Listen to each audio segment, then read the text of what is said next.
جنگ عظیم دوئم کے خاتمے کو 75 سال گزرنے پر جرمنی کے بائیں بازو کی سیاسی جماعت MLPD کے زیر اہتمام پاکستانی کمیونٹی ہم ہیں پاکستان تنظیم کے زیر سایہ تقریب کا انعقاد کیا گیا، جس میں بھارت نے کشمیر میں جاری ظلم و تشدد کو نازی ازم سے بھی پیچھے چھوڑ دیا ہے۔ اس بات کا اعادہ کیا گیا کہ مقبوضہ کشمیر میں جاری ظلم و تشدد کو جلد از جلد بند کیا جائے۔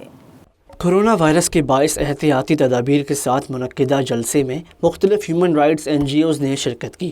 پاکستانی تنظیم ہم ہیں پاکستان کے بانی محمود سعید، جنرل سیکرٹری اسد اللہ طارق، ذیشان اور اویس نے پاکستان کی نمائندگی کی۔ ہم ہیں پاکستان کے بانی محمود سعید نے جرمن زبان میں کشمیریوں کی نمائندگی کرتے ہوئے کہا کہ ہندوستان نے گزشتہ 9 ماہ سے مقبوضہ کشمیر میں انسانیت سوز مظالم روا رکھا ہوا ہے۔ مودی سرکار نازیوں کے ظلم و ستم سے بھی آگے ظلم کر رہے ہیں اور انسانی حقوق کے ذمہ داران خواب غفلت میں سوئے ہوئے ہیں۔ اقوام متحدہ اور عالمی ادارے برائے انصاف کشمیریوں کے لیے آواز بلند کریں۔ انہوں نے کہا کہ 9 ماہ سے کرفیو میں پھنسے ہوئے لاکھوں کشمیری دنیا بھر کے لوگوں کی جانب دیکھ رہے ہیں۔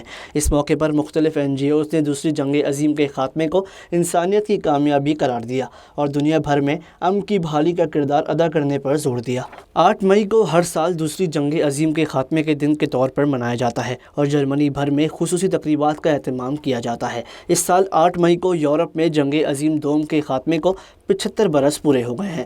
دوسری جنگ عظیم میں یورپ بھر میں 50 ملین افراد ہلاک ہوئے تھے اور بالآخر 8 مئی 1945 کو جنگ کا خاتمہ ہوا تھا۔ جلسے میں جرمن سیاسی پارٹی کے مقامی قائدین سمیت مشرق وسطیٰ اور افریقی ممالک کے درجنوں افراد نے شرکت کی۔ اس موقع پر احتیاطی تدابیر کو اپناتے ہوئے شرکاء 1.5 میٹر کے فاصلے پر جھنڈے اور بینرز تھامے کھڑے رہے۔